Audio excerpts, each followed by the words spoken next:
Salut à tous, on se retrouve aujourd'hui pour l'épisode 1178 du Zap Image. On commence directement avec une info qui date il y a 2 ans, jour pour jour. C'était exactement le 15 juillet 2018 et l'équipe de France, emmenée par Deschamps, s'imposait 4-2 face à la Croatie et remportait la deuxième Coupe du Monde de son histoire.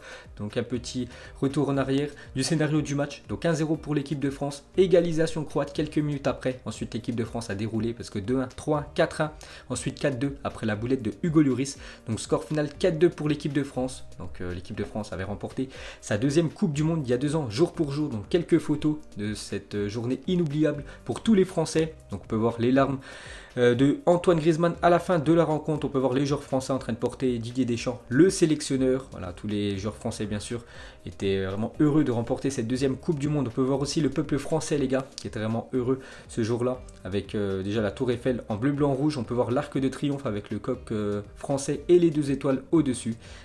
Enfin une journée inoubliable ce 15 juillet 2018. Et pour finir les gars avec l'équipe de France, on va parler du sélectionneur Didier Deschamps. Donc invité sur RTL, Didier Deschamps a déclaré qu'il n'excluait rien pour son avenir et pourrait prolonger à la tête de l'équipe de France. Donc déjà la fin de son contrat avec l'équipe de France les gars, c'est après la Coupe du Monde 2022. Donc en décembre 2022, donc Deschamps ne sera plus en contrat avec l'équipe de France. Donc en fait si Noël Le Graët, président de la Fédération Française de Football, prolonge Deschamps, donc il pourrait prolonger en tant que sélectionneur.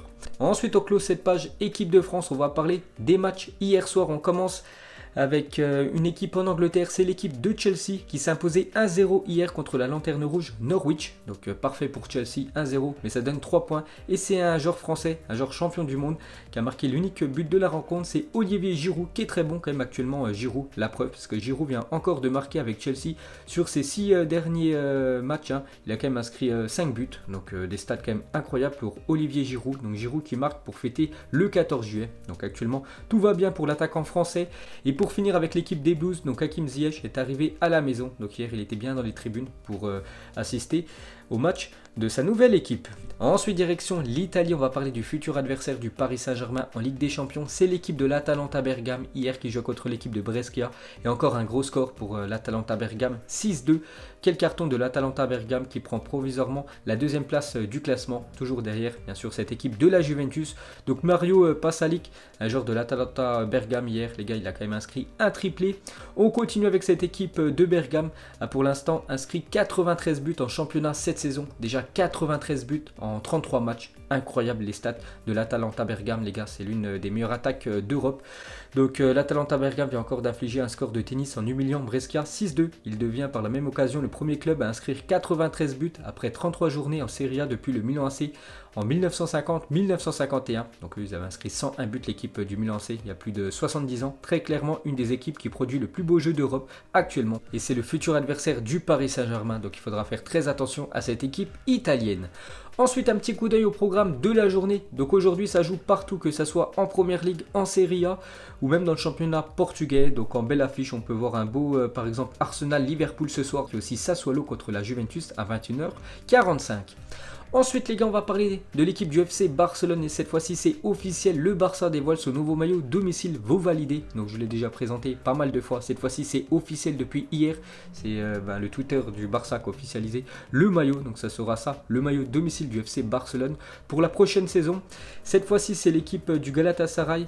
On peut voir que son maillot extérieur a fuité. Normalement, ça sera ça, le futur maillot extérieur de l'équipe turque. Cette fois-ci, le futur maillot du Paris Saint-Germain, version domicile, donc il sera officialisé le 21 juillet prochain. Il devrait ressembler à ça, le futur maillot du Paris Saint-Germain.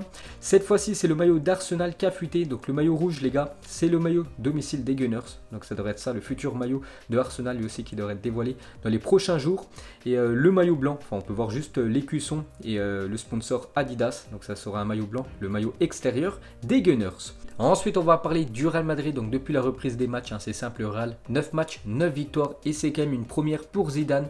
Un sans faute qui a permis au Real de passer devant le Barça et de foncer vers son 34e titre. Donc il ne reste plus que 2 journées dans le championnat espagnol. Donc jeudi et dimanche prochain. Donc demain. Voilà, je pense que le Real Madrid sera champion d'Espagne. Ensuite, on continue avec Zidane, mais on va parler de Zidane et Gareth Bale. Vous savez qu'il y a de la tension entre les deux. Donc Gareth Bale fait encore des siennes en tribune. Je vous ai montré quelques photos lors des derniers matchs. Quand Gareth Bale, par exemple, il faisait le clown en tribune ou même quand il faisait tout simplement une sieste. Donc Zidane, les gars, voilà, l'ignore.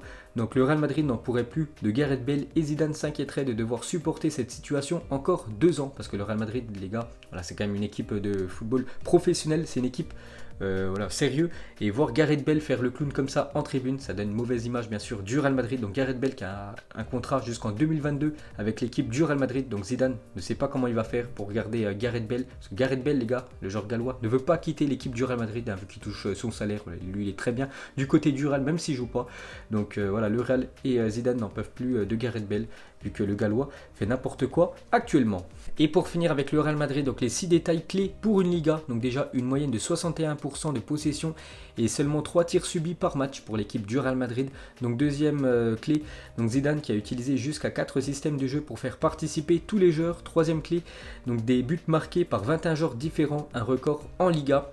Donc on peut voir aussi Courtois invulnérable en route pour son 3e trophée Zamora, donc tout simplement le trophée du meilleur gardien de Liga. Un Sergio Ramos buteur, déjà 10 buts en plus d'être un leader en défense. Et le dernier point, le meilleur Benzema, 19 buts en plus de sa superbe talonnade contre l'Espagnol. Donc tous ces détails clés voilà, ont fait que le Real Madrid est passé devant l'équipe du FC Barcelone et que le Real Madrid dans quelques jours va lever sa 34e Liga de son histoire. Ensuite cette fois-ci une déclaration de Luis Suarez, l'attaquant du Barça. Il a dit la Liga est quasiment décidée, il faut se concentrer sur la Ligue des Champions. Donc il a dit en Liga il faut faire son autocritique. Nous avons laissé échapper trop de points, il ne faut pas chercher d'excuses, il faut se concentrer à fond sur le seul titre qu'on peut gagner cette saison. C'est vrai qu'ils ont loupé la Copa del Rey, ils vont certainement louper la Liga voilà, pour gagner cette compétition. Donc il ne reste plus que la Ligue des Champions. Voilà, c'est Luis Suarez qui a dit maintenant l'objectif du club c'est de remporter la Ligue des Champions, sinon ça sera une saison blanche pour l'équipe Blaugrana. Ensuite, pour continuer avec le championnat espagnol, donc c'est maintenant officiel, Cadiz jouera sa 13e saison en première division. Félicitations aux supporters, aux habitants de Cadiz. Donc Cadiz, les gars, qui est en 2e division espagnole, c'est officiel. Ils montent en Liga la prochaine saison, évoluant actuellement à Al Nasser à Dubaï, où son contrat se termine à la fin de la saison. Alvaro Negredo va faire son retour en Espagne. Le joueur de 34 ans a été annoncé à Cadiz, fraîchement promu en Liga. Donc déjà une recrue pour l'équipe promue. Ensuite, il y a 8 ans, jour pour jour, Thiago Silva quittait l'AC Milan et s'engageait au Paris Saint-Germain sous l'ère QSI, donc Qatar Sport Investissement. Que retenez-vous de O Monstro, donc le défenseur brésilien, donc l'un des meilleurs défenseurs quand même de la planète ces dernières années. Mais le problème, c'est que dans les grands matchs, il était souvent absent. Thiago Silva qui passait complètement à côté des gros rendez-vous. Mais sinon, en Ligue 1, tout ça, ben voilà, c'était un leader de cette équipe du Paris Saint-Germain. Donc normalement, dans 2 mois, les gars, il va quitter bien sûr cette équipe du PSG et aller ailleurs. Ensuite, cette fois-ci, il y a 10 ans, jour pour jour, David Silva rejoignait l'équipe de Manchester City. Donc il quittait cette équipe de Valence et rejoignait cette équipe de City. Donc depuis, il a quand même remporté 5 fois la League Cup, 4 fois la Premier League, 3 fois le Community Shield et 2 fois la FA Cup, un sacré palmarès pour l'Espagnol. Ensuite, on continue avec cette équipe de Manchester City et José Mourinho sur la décision du TAS de blanchir Manchester City. On en a parlé hier que City, du coup, peut jouer les 2 futures Coupes d'Europe. Donc l'entraîneur portugais il a dit c'est une décision honteuse. Si City n'en est pas coupable, vous n'êtes pas puni de 10 millions d'euros.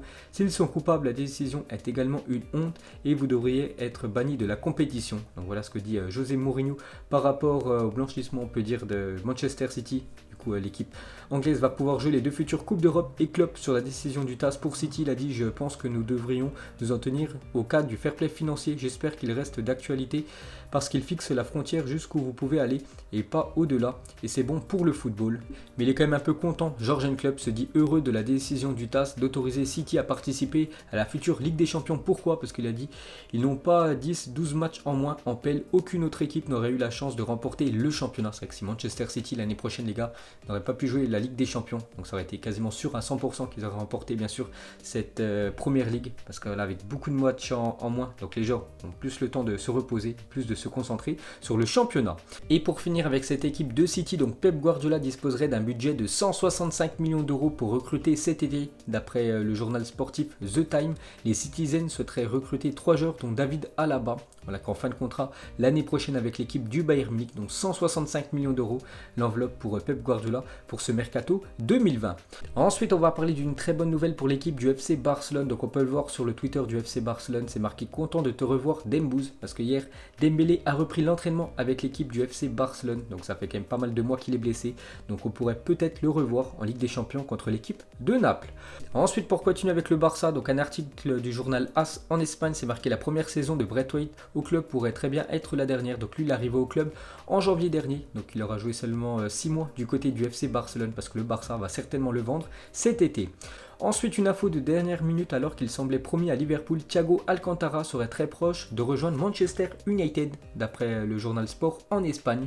Donc c'est vrai qu'on en parlait que Thiago Alcantara va quitter cette équipe du Bayern, vu que le Bayern veut récupérer un peu d'argent sur Thiago Alcantara en fin de contrat en 2021. Donc il devait aller du côté de Liverpool et du coup c'est certainement Manchester United, sa future destination. Ensuite, on va parler du gardien de l'AS Saint-Etienne. Stéphane Ruffier a été mis à pied par l'AS Saint-Etienne. L'AS Saint-Etienne veut économiser son salaire annuel de 2,8 millions d'euros par an. Le gardien français sous contrat pendant encore un an sera reçu par sa direction le 22 juillet prochain, d'après le journal L'Équipe. Donc le portier français de 33 ans fait l'objet d'une procédure de licenciement qui commencera par un rendez-vous avec sa direction le 22 juillet prochain. Le club lui reproche ce retard à l'entraînement vendredi dernier. Donc en fait, l'équipe de Saint-Etienne cherche une excuse pour licencier Stéphane Ruffier, quand même un gardien. Voilà, ça fait pas mal d'années qu'il est du côté de l'AS Saint-Etienne. Maintenant, c'est Jesse Moulin, le gardien numéro 2, qui a pris la place de Stéphane Ruffier. Ruffier, par exemple, le premier match amical de l'équipe de l'AS Saint-Etienne, il n'était même pas dans le groupe. Donc ça sent la fin de Stéphane Ruffier avec l'équipe des Verts. Et pour finir avec lui, n'oubliez pas que Stéphane Ruffier, avec l'AS Saint-Etienne en Ligue 1, c'est quand même 315 matchs joués, plus que tout autre gardien dans l'histoire du club. 867 arrêts, plus que tout autre gardien de l'élite depuis 2011-2012. Et 117 clean sheets, au moins 28 de plus que tout autre gardien depuis 2011-2012. Et voilà comment ils traitent leur légende, l'équipe des Verts. Ensuite, on va parler de l'impressionnant attaquant de Wycombe, Akinfenwa. Donc 38 ans, 1m85, 102 kg. Et c'est un attaquant de football. Donc va découvrir la Championship la saison prochaine. Son club vient de valider sa montée. Donc il est en 3e division anglaise. Il monte en 2e division anglaise la saison prochaine. Donc l'incroyable fin de carrière de Akinfenwa. L'attaquant de 38 ans au profil atypique, comme j'ai dit les gars, plus de 100 kg, était parti en 2016 à Wycombe en D4 anglaise. Il a aidé le club à monter en D3 en 2017 et hier il a officialisé la montée en D2 avec l'un des plus petits budgets du championnat. Jürgen Klopp en personne l'a appelé pour le féliciter. Donc ses stats les gars, depuis son arrivée à Wycombe, il a marqué 53 buts et délivré 37 passes décisives, des stats incroyables pour son âge, comme j'ai dit, il a 38 ans. Et pour finir les gars, ce zappimage, donc avec 19 buts inscrits, Karim Benzema parviendra-t-il à rattraper Lionel Messi et terminer Pichichi? Donc Pichichi, c'est tout simplement le meilleur buteur de la Liga. Donc vous mettrez tout ça en commentaire, c'est simple. Pour Benzema et Lionel Messi, il ne reste plus que 2 matchs, vu qu'il reste plus que 2 journées en Espagne. Donc Benzema, 19 buts, Lionel Messi, 22 buts. Il faudrait que Benzema mette 4 buts et que Messi ne marque pas lors des 2 derniers matchs. C'est vrai que Messi, depuis quelques temps, il n'a pas mis de buts, il fait beaucoup de passes D. Donc Benzema, c'est réalisable. Il va falloir bien sûr qu'il fasse 2 gros matchs avec l'équipe du Real. Donc voilà les gars, la fin de ce zappimage 1178. Donc si ça vous a plu, un petit like et je vous ferai l'épisode 1179 demain. Donc moi je vous laisse et je vous dis à la prochaine comme d'habitude. Ciao à tous.